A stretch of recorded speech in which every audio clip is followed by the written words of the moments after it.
अरे भाभी जी, अपना साइज तो बताती जाओ। ये क्या बदतमीजी है? हाँ, ऐसे किसी राह चलती लड़की से उसका साइज पूछते हैं क्या? तमीज नाम की चीज नहीं है क्या? गुस्सा किस बात के लिए भाभी जी?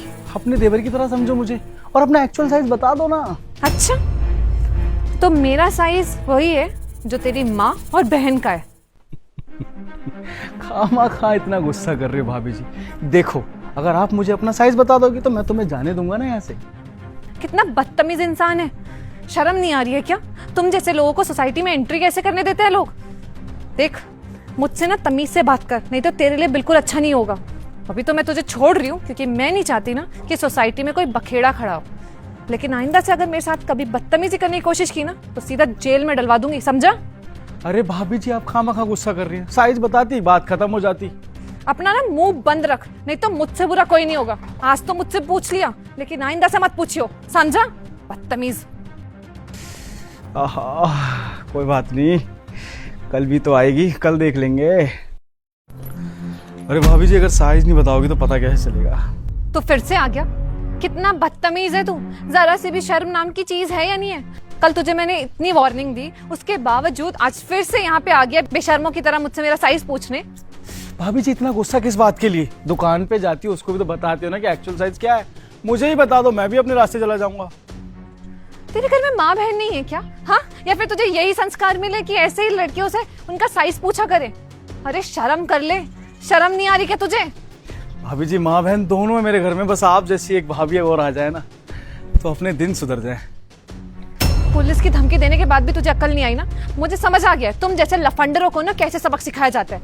वो कहते हैं ना, लातों के भूत बातों से नहीं मानते, तुझे भी वैसे समझाना पड़ेगा। देखो भाभी, थप्पड़ मारना तो अपने भाई को जाके मारना, क्योंकि तुम्हारा भाई ना मेरी बहन को यही बोल के छेड़ता है कि तेरा साइज क्या है। क्या बकवास कर रहा है तू? किसके बारे में बोल रहे तू जानता है? तू मेरे भाई पे गलत एलिगेशन लगा रहा है। मेरा भाई इतना शरीफ है, किसी लड़की को आंख उठा के तक नहीं देखता, और तू कह रहा है कि तेरी बहन को छेड़ता है। पागल हो गया क्या? हर बहन को यही लगता है कि उसका भाई ना बहुत शरीफ है, वो तो सिर्फ दूध पीता घर पे बैठ के, है ना? मेरा भाई यहाँ पे पढ़ने आया, उस पे ऐसे उल्टे फुल्टे इल्जाम लगाने की कोई जरूरत नहीं है, समझे?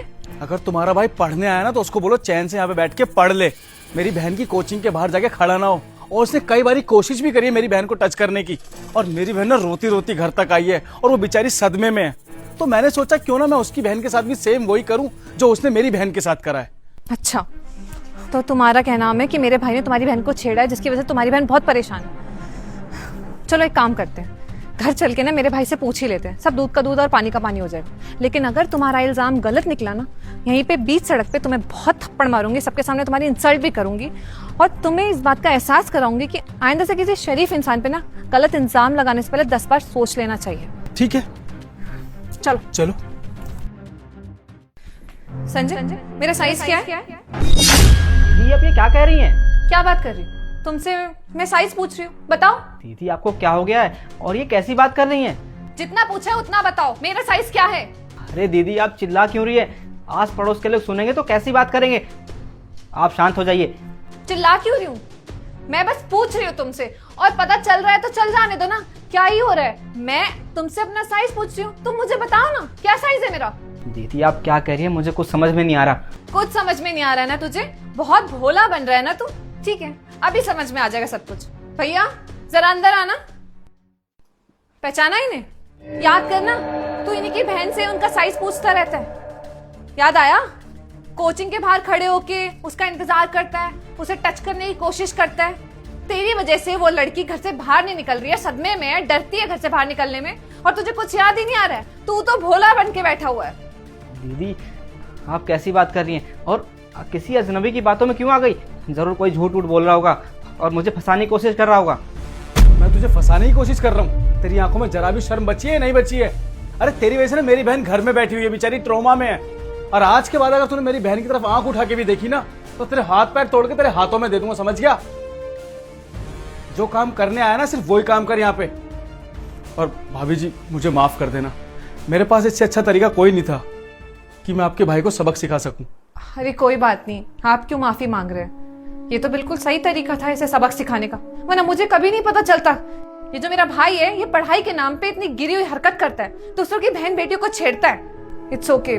बाकी मैं आपसे वादा करती हूँ कि आइंदा से ना ये आपकी बहन के आसपास भी नहीं भटकेगा। ठीक है, मैं चलता हूँ। शर्म नहीं आती ना तुझे? मम्मी पापा ने तुझे यहाँ पे मेरे भरोसे भेजा है कि तू यहाँ पे आके पढ़ेगा, नाम बनाएगा उनका, लेकिन तू यहाँ पे क्या कर रहा है? उनका नाम बदनाम करने की कोशिश कर रहा है, दूसरों की बहन बेटियों को छेड़ता है। शर्म नहीं आती क्या तुझे? तुझे मालूम नहीं कि तेरी भी बहन है? तेरी बहन को कोई छेड़ेगा तो तुझे कैसा लगेगा? अच्छा लगेगा ना तुझे? दीदी आई एम सॉरी, आइंदा से मैं ध्यान रखूंगा और ऐसी कभी गलती करूंगा भी नहीं। माफी मांगने की जरूरत नहीं, क्योंकि तुझे माफ नहीं करने वाली मैं। तेरे जीजू को पता चलेगा तो क्या सोचेंगे? वो सोचेंगे कि इतनी गलत परवरिश दी है इस लड़के को हमने। दीदी I am really sorry, I am really sorry. कोई सॉरी वॉरी नहीं मिलेगा तुझे। मैं अभी मम्मी पापा से बात करके ना तेरी ट्रेन की टिकट करवाती हूँ, और आज की रात की ट्रेन से ना तू वापस जाएगा। कोई जरूरत नहीं है पढ़ने की तेरे को।